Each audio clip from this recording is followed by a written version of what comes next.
latest edition of my podcast, Chief Energy Officer, Time to Lead. A space for reflection, renewal, and inspiration, and for the real stories behind leaders committed to lead from and with the human heart. And today is frankly a bit of a dream come true. And maybe this conversation couldn't be more timely, because today's guest is someone who leads not only with competence and experience, but the way I see it, with purpose and heart and deep compassion, and who I believe sees love as the very source of leadership and not some romantic luxury. Jennifer Ferch is the Chief Operating Officer of NBC Camps, an organization committed to developing athletes both on and off the court, as you say, and I love that. And that has impacted tens of thousands of young people through sports, integrating athletic excellence with personal growth. And more importantly, behind her title is a much deeper story, one of legacy, of love and action, and of commitment to healing and empowerment. Jennifer is also the daughter of Fred Crowell, the founder of NBC Camps and a pioneer in faith-based athletic coaching, and author of the beautiful book, Words of Hope. We also have the great fortune of a mutual friend and mentor, Paul Nakai, who connected us. I think it's fair to say that without Paul, this conversation wouldn't be happening. And I suspect that's no coincidence too. So I bow to Paul in this moment. And Jennifer also wrote one of the most moving reflections for the very first edition of my book, Chief Energy Officer. And I just had to quote this at the beginning because it's so beautiful. You wrote, the prescient understanding of individual as well as collective need for the application of forgiveness, foresight, deep care, and mindfulness provides necessary wisdom for today's compassionate leader. Jennifer, whilst we've never met in person, I'm grateful you're in my life and taking time for this conversation, time for leadership. Welcome, Jennifer. Thank you. I am so grateful you're in my life, and I'm thankful for the beautiful book that you wrote. I do think it's incredibly important, especially in this time of uncertainty and leadership that couldn't be farther from what's being described in that paragraph. And so I just thank you for your commitment to well-being, growth, healing, forgiveness, and joy. Oh, thank you. And I sometimes wish that this was not only an audio call so that people could see that beautiful library that you're in. I couldn't imagine a more beautiful and meaningful surrounding. And actually, when I asked you, I sent you an email and asked if you would be willing to record a podcast together, you immediately said yes. There was not, yes, I would feel honored. And I think maybe to get us started, the question I wanted to ask you is, what is it that you actually said yes to? What is it you said yes to? And if this podcast could become a gift for some listeners, what would you like to give and to pass on? I love that question. I believe that there's people that change us for the better. And my father and Paul Nakai were part of that journey for me. And without their wisdom, I wouldn't be who I am. I don't think that we could be as effective as a company without their stories, their important messages in our life. And I love that you are a listener, that you devote yourself to mentorship and to being, I think that there's a real requirement to humility, to surrender to someone else's voice in your life. And that is listening. Listening means to obey in Hebrew.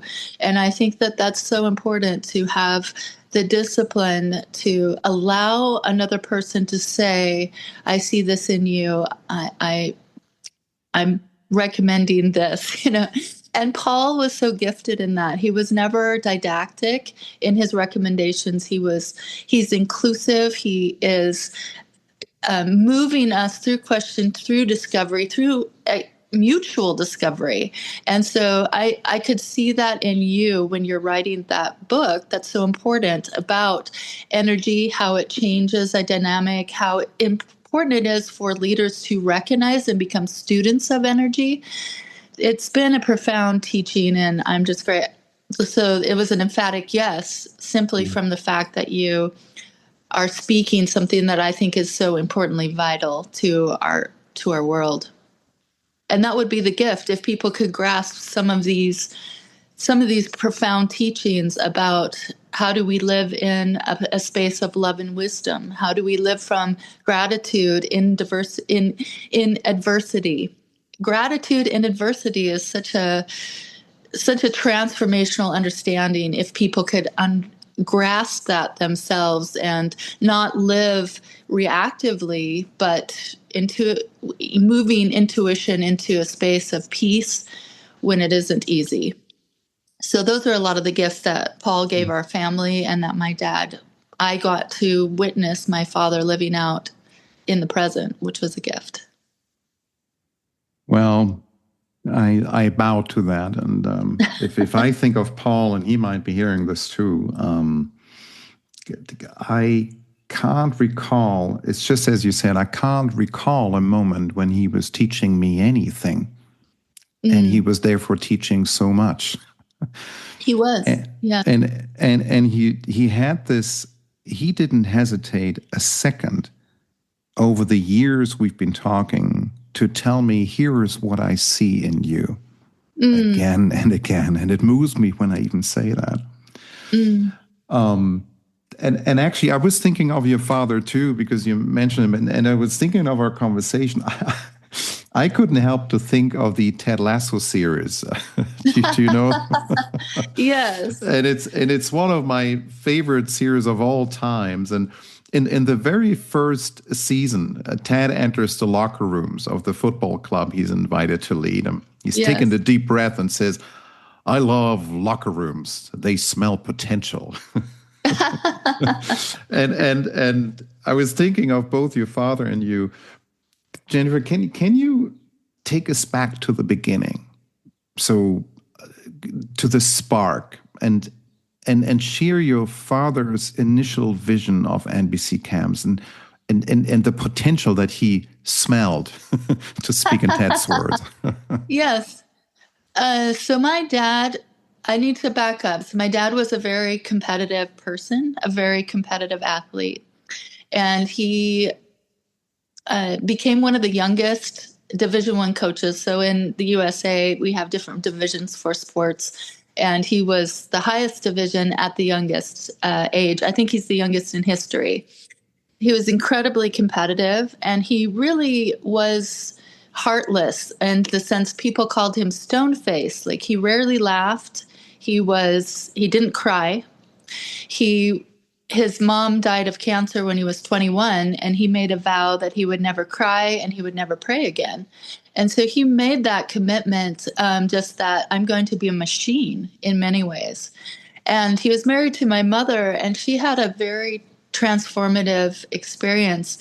And he reimagined faith again, and coming back to heart, coming back to tears, coming back to love as a centerpiece rather than ambition or this mechanistic drive to success.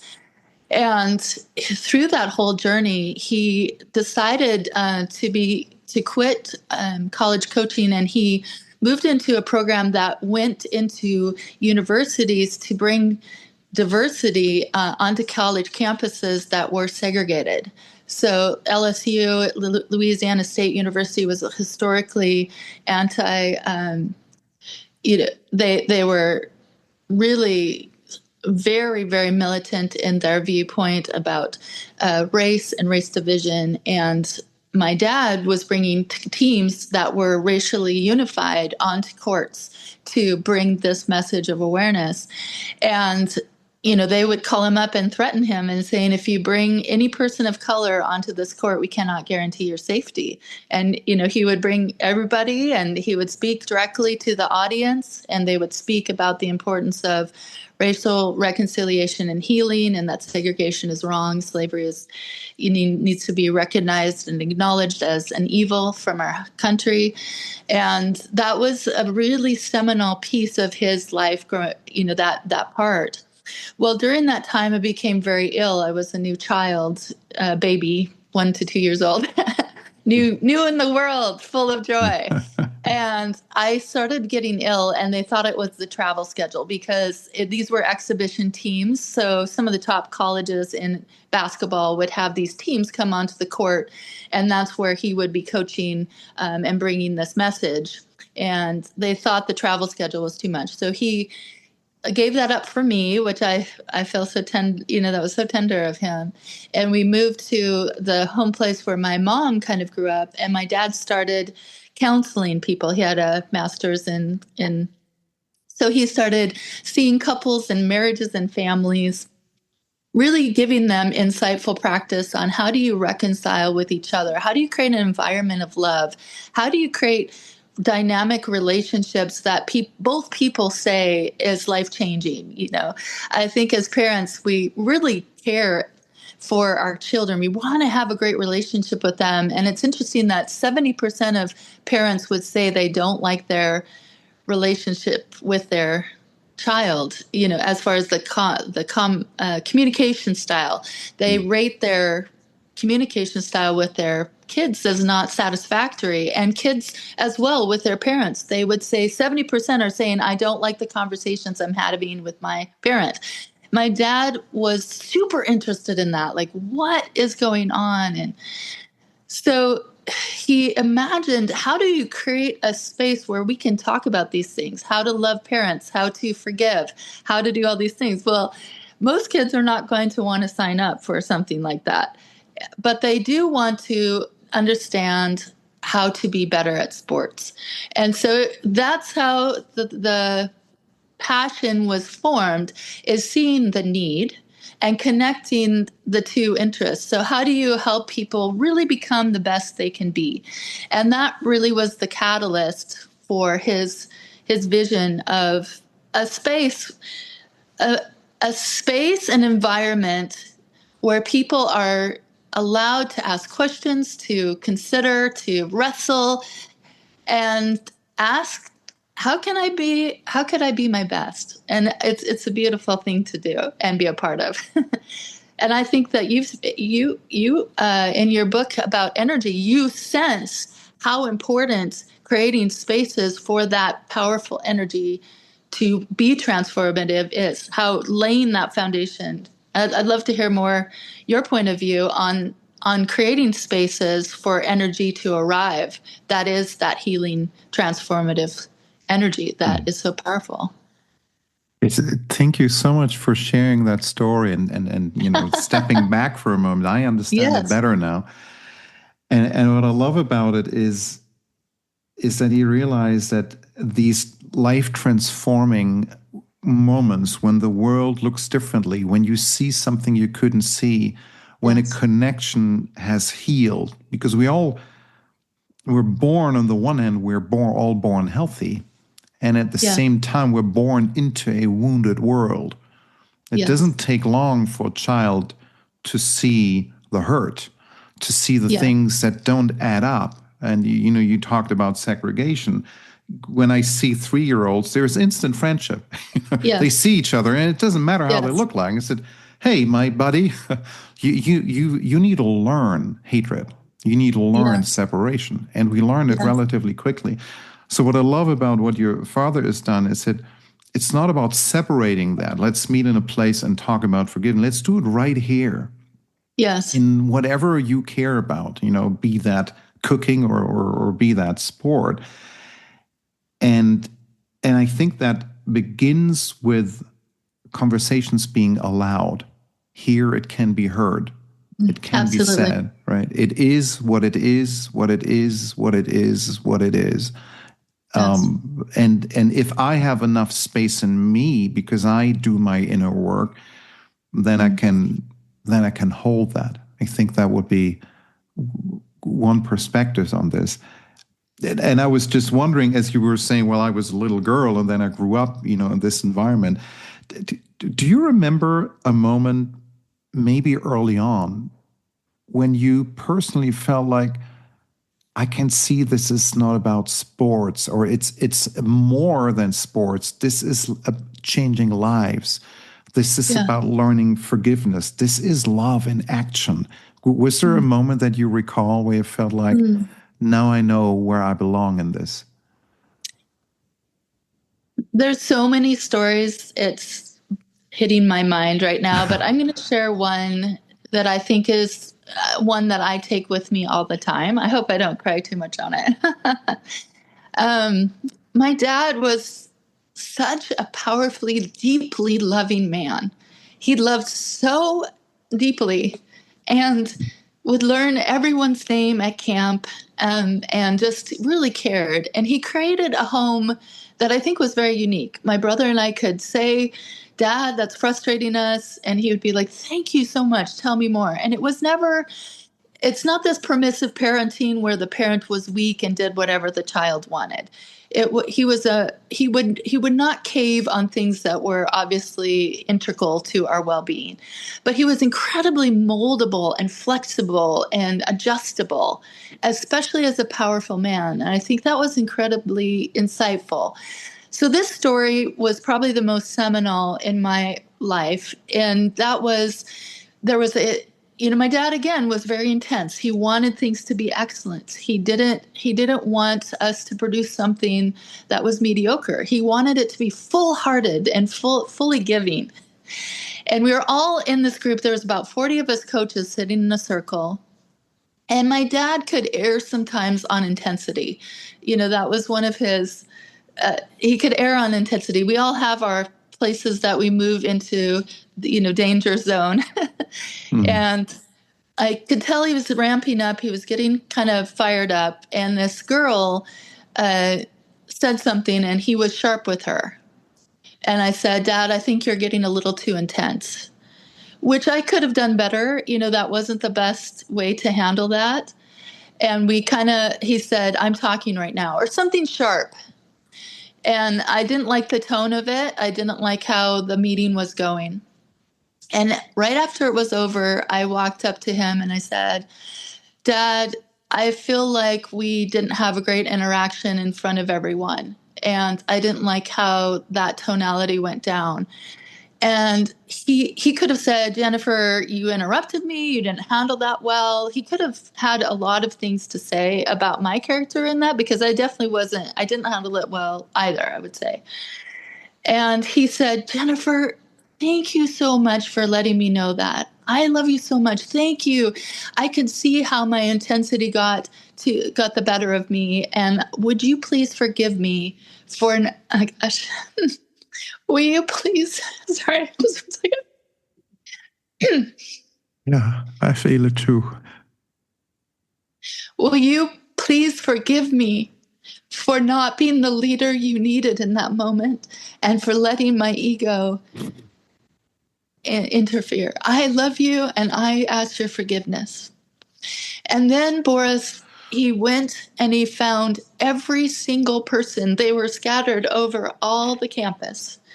He went up to them individually and he said, would you please forgive me for the way I acted in the meeting, that I made ego more important than love? Would you please forgive me for being a leader in that regard? I want you to know that I want to ask forgiveness for my tone and for how I acted at that meeting. Everyone is, here's the head of the company asking forgiveness of every single person in that meeting, finding them, and I think that was incredibly telling to me, how when you have an opportunity as a person who has power to humble themselves and ask forgiveness, so much changes. And I think of that all the time. in my role of being willing when someone says something to be willing to ask forgiveness. Yeah. Thank you. Thank you. Thank you for sharing that. The fact that you share that reminds me of why I wanted to do these podcasts.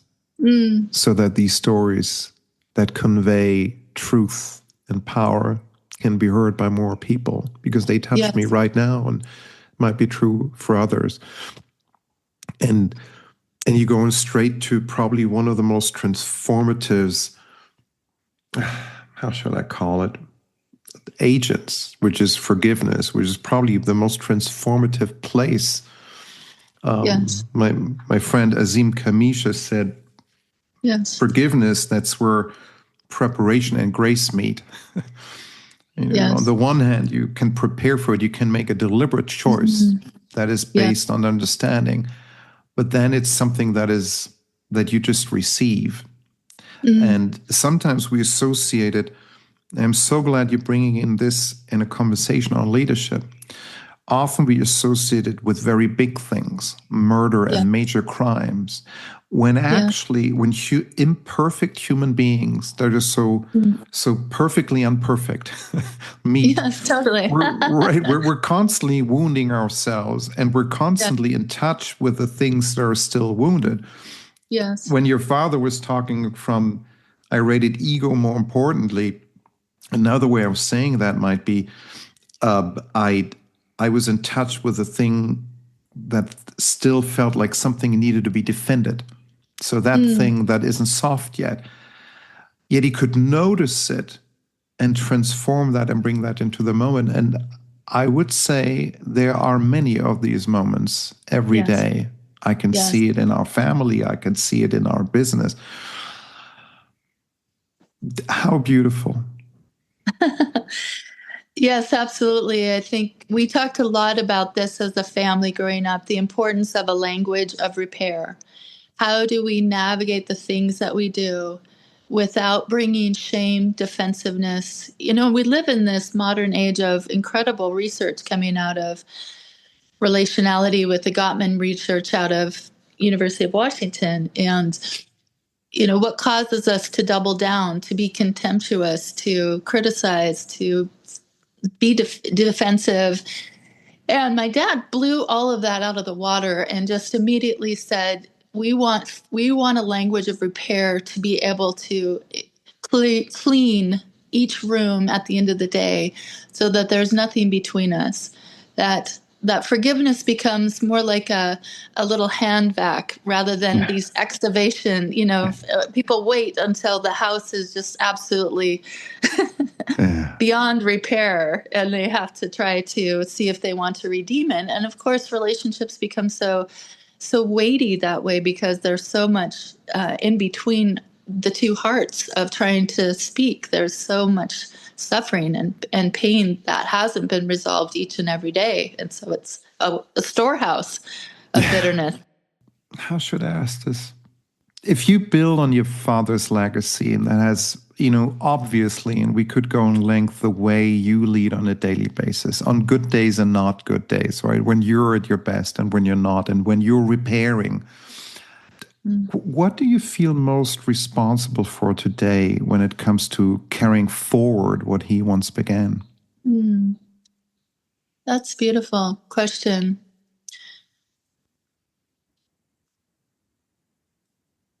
I feel that love is at the centerpiece of everything that we want to do and how easily that can be, I think, impact versus intent. I think everyone has the intent to be loving and joyful and create spaces.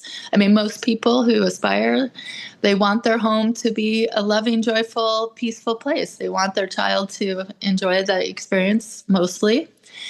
And I think in the business world as well, I think we want to assume that we're creating places for people to thrive. And I think intent really requires us to settle in and understand impact.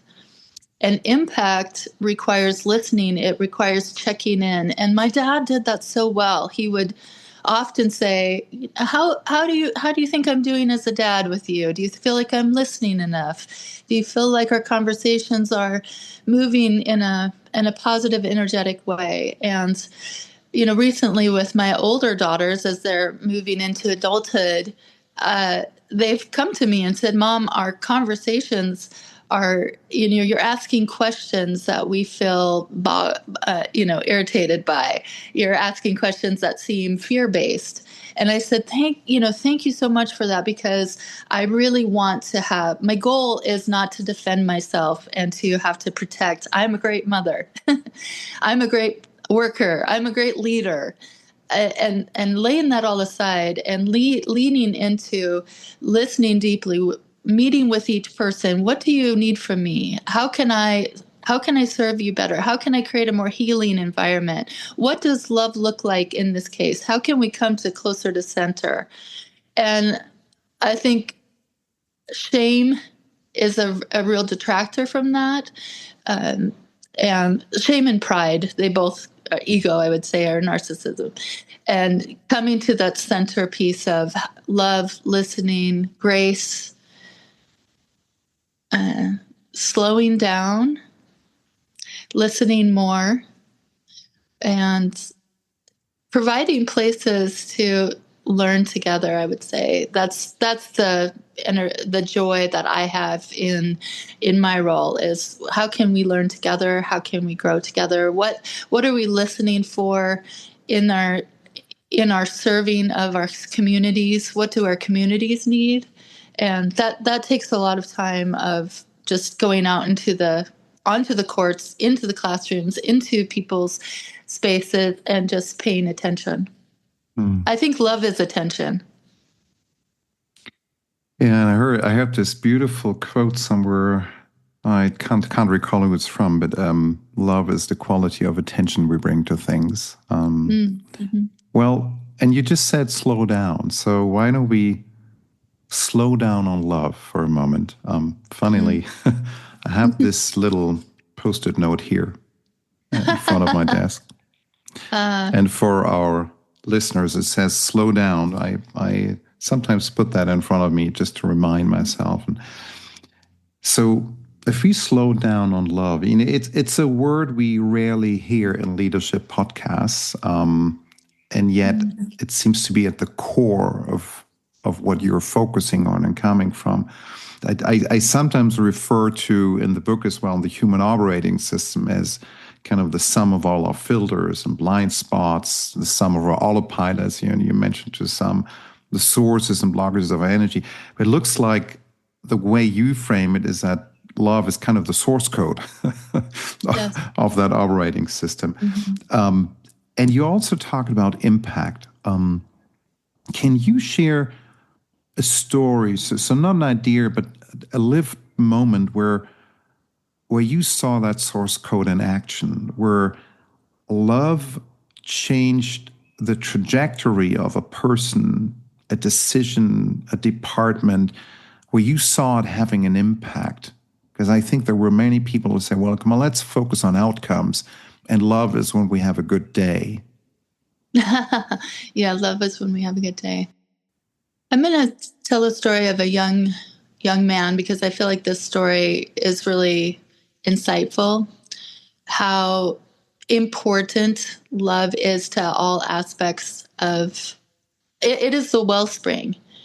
And I think businesses get that wrong. They think of efficiency, metrics. There's so much data-driven information, the science of the situation, and everything becomes very mind-driven instead of heart-driven.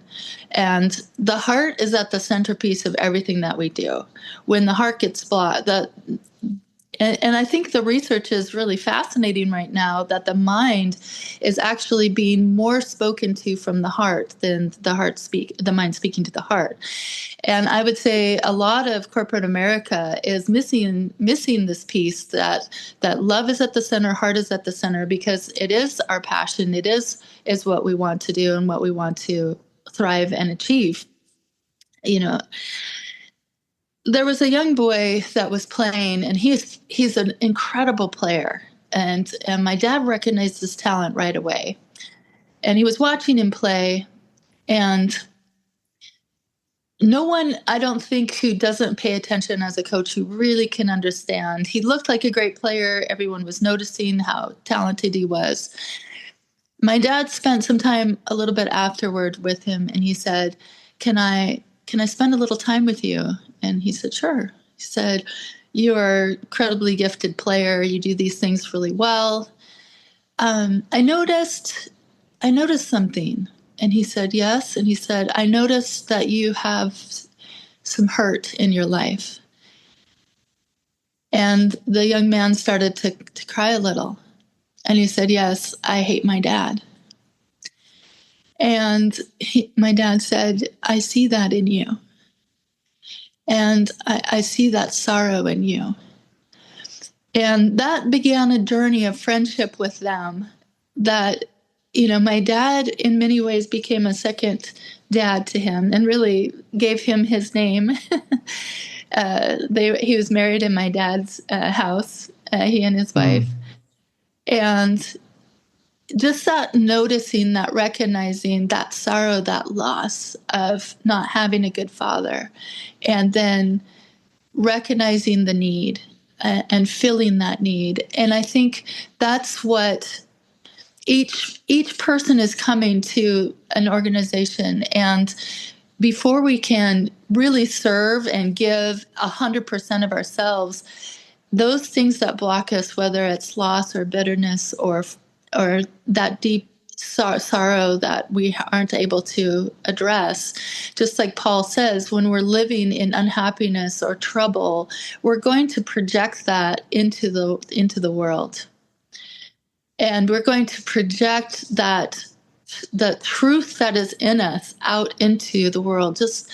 I loved what you said earlier about, when we were together before this began, that our thoughts inform us where we are at. And our emotions are a barometer of that thinking, of that being. And when the emotions, I think that our corporate world discounts emotion. It discounts the power of emotion. It's our most incredible ways to engage and live in this world. It's life-changing when we can touch into the emotion.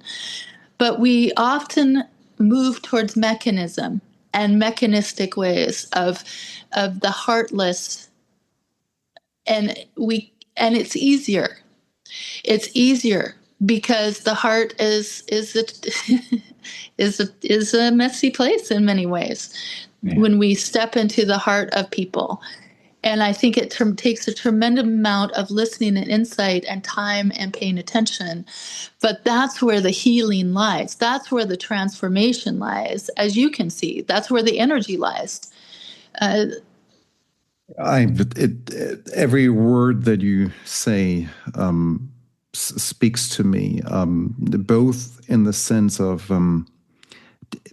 if it is about bringing all of our energy to the table, yes, then exactly. Paying attention to where that energy is blocked, where it's stuck, where it can't flow, then that becomes a leadership job, paying attention to that.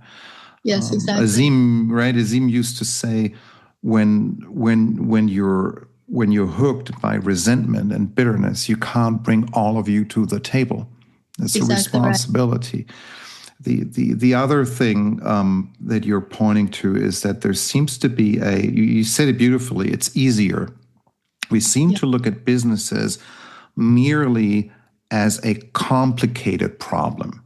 So it's complicated. So we look at what is visible and solve it with tools for complication. And some things are just complicated. They just need thorough thought. Yes. However, as soon as human beings come to the table, things become complex. There are things we can't see. They're interdependent. There are things that are under the surface. And my sense is we're lacking the practice of working with that human complexity where I don't know and I need to be okay with not knowing. So your father was probing and said, hey, I'm sensing something. I could be Yeah. entirely wrong. And he Yes. touched it and said, all right, shall we talk about this? Not knowing there is no immediate solution to it. There is not a thing to do. It's a very different kind of leading. And I'm not saying that we should exchange the one for the other, but become more, you said it so beautifully, wholehearted, right? Leaders, rather than half-hearted. And I'm wondering, so we often associate, because I think what you're also pointing to is courage. This is not an easy conversation that your father began. We often associate love only with softness, with gentleness. Yes. Have you also ever experienced love as a kind of fierce clarity, a love that also says no, that sets boundaries, that holds accountability? Yes. Absolutely. One of my favorite quotes from Martin Luther King Jr. is, "Love without power is anemic and weak." And I think we all sense that. That's not true love. If I'm permissive, I allow whatever, there is no boundary, there is no pursuit of excellence, there is no need for courage, that's not true love. Love at its very center is requiring us to come to a better truth, a better honesty, authenticity together, heart to heart. And that requires work. It requires surrender, and it requires fortification. It requires both and. I love what Paul always is saying. It's not either or. It's the and. And I think the bifurcation again is a cheater's way for the ease of things. But love costs all we are. It's one of my favorite quotes from Maya Angelou. She says, "Love costs everything that we are, and it demands of us." But it's that liberation. I should give you some of her lines. She says, "We unaccustomed to courage." Isn't that incredible first line? We're unaccustomed to courage, exiles from the light, live coiled in shells of loneliness, until love leaves its high holy temple to come into our sight to liberate us into life. Love arrives, and in its train comes ecstasies, ancient memories of pleasure, ancient histories of pain. Yet if we are bold, love strikes the chains from around our souls. We are weaned from our timidity. In the flesh of love's flight, we dare be brave. And suddenly we see love costs all we are and will ever be. Yet it's only love that sets us free. And I think the cost of love, we have to feel. And I think if you've been overwhelmed, especially as a child with feelings, I think it comes back to that choice of mechanism, that mechanistic choice to be a machine or to be a human being, to face those emotions that are really, really hard, and to navigate that with discernment, with insight. Love is not weak. Love is not power. Love is a combination of both power and humility, which isn't demonstrated very often. It would be wonderful if we had so many, if our leaders could be like my father, that we could see this in action. Wow, incredible! Like yourself, like Paul Nikai. Those visible, paragons of how to do this, how to live full-heartedly with power and love and humility. Thank you for bringing all that in here. It's, I almost feel I'm leaving a bit of space for it so that it can resonate. And I think the key is, and that's fundamentally, I think, the work we're doing when we're focusing on what is then called leadership development, is in the second half of life to look into all that we bring to the table. The hurt parts, the wounded parts, the healthy parts that can hold that. And as soon as I begin seeing that not as a problem, but the actual gateway, I think that's what she was pointing to, right? That It's very, very, very uncomfortable. And often and that might be one of the reasons why we perhaps so much focus on the complicated part of business, the intellectual part, because one way of not feeling is to go into the head. That is a place where it can be very safe and I do not have to feel. And another way of not feeling is to accelerate, to be fast, hence why you pointed to slowing down. I sometimes feel that when I'm with leaders and we just slow down, let's just take a few breaths, seriously. And it's just one question. It doesn't take long to be in touch with the real question that wants to be asked in that moment. And sometimes, even in a normal meeting, just quieting down and bringing in the question of, what is present for me right now? What am I sensing? What am I afraid to say? And by asking so, creating the space for the possibility for it to be said and held. Like I'm feeling insecure. I actually don't know what to do right now. I was talking to a CEO during COVID times, and I said, "How are you doing?"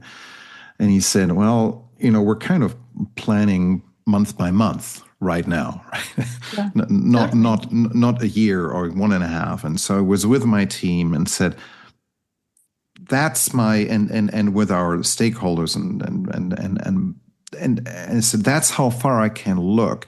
After that, I don't know. Are you with me?" And they said, "Yeah, sure." And he shared with me, "I'm so glad because it has always been that way. I just wasn't allowed to say it. I couldn't look far beyond the month, right? A little bit." Yes. But then there are so many things. It is chaotic and it is complex. Can love be learned? Absolutely. I feel my dad had to learn it. He had a terrible father. An absolutely terrible father, one of the worst. And he became an incredible father to me. And he was a student. I mean, up until all the way in his life, he was a student of love. He was a student studying, working on it every moment of his life. He never claimed to be an expert of loving, though I would say he was the most loving person I've ever met. I would say so too. He was constantly, like Paul describes, he was the novice, seeking, learning, working, evaluating. How can I love better? How can I love more deeply? How can I love more truly? Let's just imagine for a moment, right? Let's imagine everybody who's got a leadership responsibility. And I don't mean only organizations with that, right? Yeah, for sure. There's so many leadership roles formally. Imagine what would be possible if everybody committed to becoming a student of love. What planet would that be? And heaven, probably. Probably. That's the definition of it.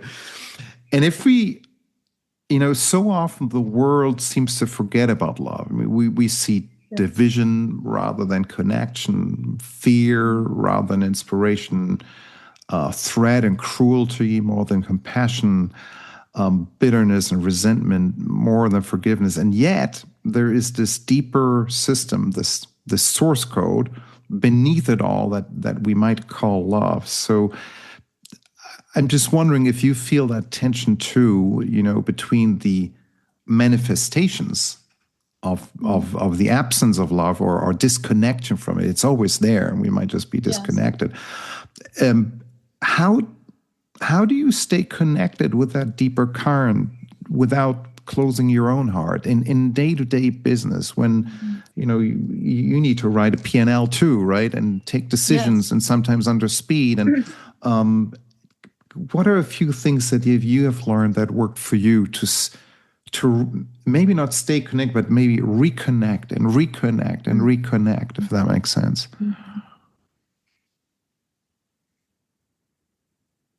I would say there's so many of those decisional moments, and I think decision is a super interesting word. It means something has to die. And when I also believe in big-hearted, loving choices. What is the most loving choice can I make in this moment? Even if it's a hard choice, I'm going to say, what is the most loving choice? And those are really painful. We are partnered with a sister company during COVID. They immediately, my colleague on the other end, he's my, in essence, boss as well, called and said, I need you to cut 1/3 of your employees right now. And I said, I need a little time to digest this and see what we would need to do. And I'm not going to cut people. These are my, the people that I need. They count on me for employment. They have children. They have livelihoods. They are thriving. And I'm not going to make a decision financially that I don't believe in that. I don't believe in that. I know that we have to hit numbers and bottom line, and I understand that 1/3 of the money needs to be cut, but I'm not going to do it through cutting that person. And so I called him back and I said, I'm going to get you if I get you your revenue, if I cut what's needed for the safety and security of the business bottom line, are you good with that, regardless of my methodology? And he said, yes, as long as you bring in the numbers, I'm okay with that. And he gave me freedom to do that. And then I had the choice of, how is this going to work? And we met as a team and we figured it out. And everyone committed to a certain reduction, some more than others. And we were able to retain everyone through that slowing down and listening in a really tough situation and saying, okay, what is the most loving thing we can do in the most difficult time, this difficult crisis where we're going to have to make some serious sacrifices. So I think that's always the choice I sit with. I love this question. What a wonderful question to walk with as an invitation, as a North Star. What is the most loving choice I can make in this moment? And I think you're also pointing to the source of courage. And I often feel that the courage that it takes to do something, to decide when something needs to die. So after the decision, there is no point of return, right? And in the German language, the word Entscheidung means to take a sword out of its holding device. So after that, you've made a choice, right? It's divided. And I feel that courage is the result of knowing deep inside you have my back. Yes. When I say this, when I'm in this meeting and I try something and it won't work the way we both anticipated, I only have the courage to try that because I know you have my back. And that becomes a source later. And I think, Boris, that triggers me with corporate America in the sense that if I am able to, with the stroke of my pen, cut people left and right, and there is it at some point you have no heart to do that. And so it comes down to, yes, there's hard decisions to be made. And I think I don't envy the people that have had to cut people and haven't had the freedom to be able to cut their salaries or cut other people's salaries in order to sustain the people. I get that.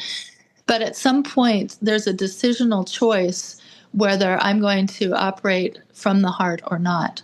And when we continue to kill the heart, that's the outcome is we live in the mind, we live in numbers, we live without relationality, we live in this space that that love can't be talked about or exist because we've killed it. Yeah. And then we can't take decisions anymore because they're actually taken in the heart. That's where it starts. There's so many decisions that show that if you can't feel, you can't take decisions anymore, right? Exactly. I think feeling is the first form of thinking and not the second one, right? And I think it shared it in one podcast that my brother, he's a long-haul airplane pilot with a German company. And they're using that. So they have this policy of saying and interviewing each other. What does the feeling say right now? What are you sensing, right? Yes. Or they can ground a plane if they have a feeling that something isn't right. That the mind kicks in so much later. But you talked about courage, and I'd love us to talk about courage in the current situation in the more broader sense. You talked about leadership for you personally when you were a child, in your family, in your organization, and then this organization is embedded in a society and in a planet that is in movement right now. And it seems to me that the attitude, the language, the decisions taken by the current U.S. administration is not only very disconnected from everything that we've been talking about, but is rooted in anger, in threat, and fear, much more than love. And younger people are seeing that as an example. It is also overtly attacking the very democratic and human foundations, the values and the partners that you and I are standing on. Even mentioning this on a podcast, for the first time in my life feels threatening. So I'm wondering, in what ways sometimes we can feel so powerless, and I am just at the head of this organization or an employee in this small organization. In what ways do you feel that leaders can now cultivate and demonstrate courage to inspire positive change, even when the broader environment feels threatening and unstable? What's our role now? It's more important than ever, because we are in a time where the language immediately is divisive. The language is immediately cruel. The leadership is cruel. The leadership is harming at the very highest level, and people are afraid. And when we are, as Paul talks about, when we're afraid, he gives us such a great metrics of evaluating words, threats, violence, this kind of rhetoric of either them and us. That language already tells us that we're in trouble. We are in the bottom line of the language trouble. itself. Yeah. The language itself is trouble. And how do we raise out of trouble? Well, it has to come back to forgiveness. We have a society that's incredibly embittered to the point that there is no love, there is no respect, there is no value for a person that has a different point of view. They're immediately labeled an enemy or a threat or someone not to be cared for. And I think at the very core of that is, if you look at the world as words, what are the words being said on Twitter, on news, on things like that? Just the tonality of our news is, to me, at the very, if I would like to say, I would say that the anchored news is at the very heart of this divisive language, for the point of profit. And I think we are really at the heart of trying to decide: are we for profit, or are we for love and well-being?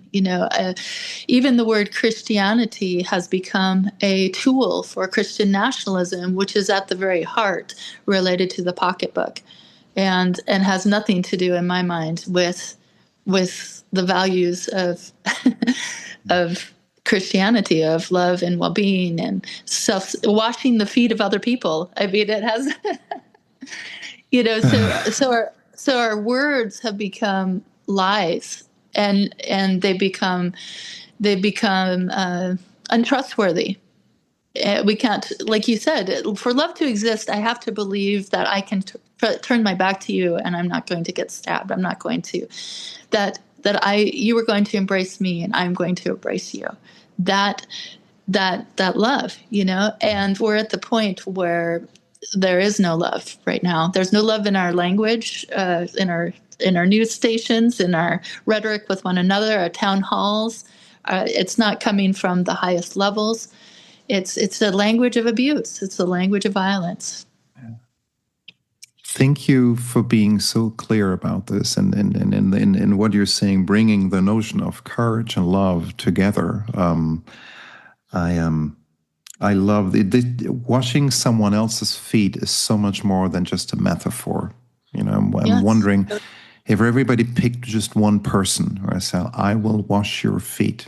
And it is a very powerful gesture. And if we choose to flood the zone, as they say, with love, with forgiveness, with tenderness, because words carry energy. They do. That's what they were made for. They're just small containers. There are other things that carry energy. But boy, do they carry energy. Yes, for sure. And maybe if we remind ourselves of how powerful it is, then in our direct zone of influence, we can influence a lot. And, for example, resist to even like or react to any posts that are divisive, even if they come from a positive intent, right? Even if they're coming actually from a good place, but they're not building bridges. I can relate to that. Thank you. It is a challenging time because we need to address it, but I think our tools and methodology given to us are just they require time, they require face-to-face, they require touch and authenticity. The media platforms that we have are just so anonymous and can be so heartless. And again, expediency without love is I mean, we've seen it throughout history, how dangerous that is. Absolutely. I would love to see spaces where people can come together and talk about art and forgiveness and well-being, and that people from all different politics can meet together and see the humanity that's been lost. And that is a practice, and forgiveness is probably at the very, very, very center of it. Rarely has it been needed so much. We're creating new wounds everywhere by the thousands, and they will stay for generations. So in a sense, and maybe it's not a coincidence that I talk about that in the book, probably forgiveness is a core leadership competence that we'll need to practice again and again. First of all, for ourselves. I had the opportunity to learn so much from Azim Kamisha, who forgave his son's killer and got him out of prison under parole 2 years ago after a 20-year battle. And he put forgiveness at the very, very, very center. And he was teaching in Lausanne about the role of forgiveness in leadership. And I think you're making a very poignant point why it's more important than ever. Jennifer, I'm just mindful of time, and I simply want to thank you for letting us into your heart, into your work of love, and letting us see the way you see with your eyes just a little bit. And reminders that love is not weakness, but maybe the very deepest form of strength. And I wanted to close by just asking you, if you had a magic wand and you could instantly change one single thing in the way we think about leadership, organizations, corporate culture, you name it, but that would make this world better led, how would you use the magic wand?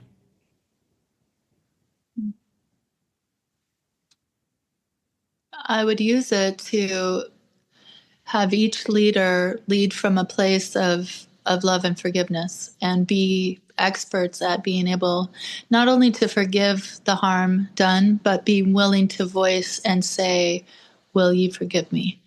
I think that would be incredible. Incredible changes that would happen. Thank you. And I'm just thinking, if I mentioned, and I have it here on my desk, I was starting mentioning your father's book, maybe as a way to honor him. I love the title on it, Words of Hope. Yes. And the other day I was thinking, if there's one thing that leaders need to bring to the world right now, is hope. Because without hope, well, we can all just stop. So what, in the light of what we just shared and the environment that tells us almost the opposite, what words of hope would you love to offer to emerging leaders who aim to lead like you with their heart, but might sometimes be disheartened? I think all of us have to decide how we're going to handle the painful news, the painful choices. And it is a daily decision. And I see, watching my dad die of cancer, he wrote words of hope as he was dying. And I think that is a choice that we make every day. Yes, there's war. Yes, there is pain. And I'm going to love deeply. I'm going to ask forgiveness. It may not be it might be that a small moment towards my husband, but that is a reverberating choice that builds and change it, that has that rippling effect. And to be that, to wake up, my dad would make that decision. Don't ask me how I feel when I have cancer. Ask me what's bringing me joy. Speak the hope now. Don't move out of the rhetoric of, isn't it hard to have cancer? Isn't that a bummer? Are you feeling afraid? And move into the language of, you're a great father. What are you doing to bring joy to your grandchildren? And I think that was one of the gifts that he said, is that hope is contagious. And speak into that hope, speak into that joy, be someone, find the joy. Find the love, find that moment. Yes, there's painful things happening, and we're not closing our minds to it, but we are going to flood the room with that infectious love. That's what we're going to do. Jennifer, what a wonderful way of closing this. That actually does give me hope and joy, and we're both radiating. If I could hug you, I would. Hugs to you as well. Thank you so much, Jennifer. Thank you. Thank you for living so heartfelt and for choosing that courage to live that way. I honor you and I bow to you as well. Blessings.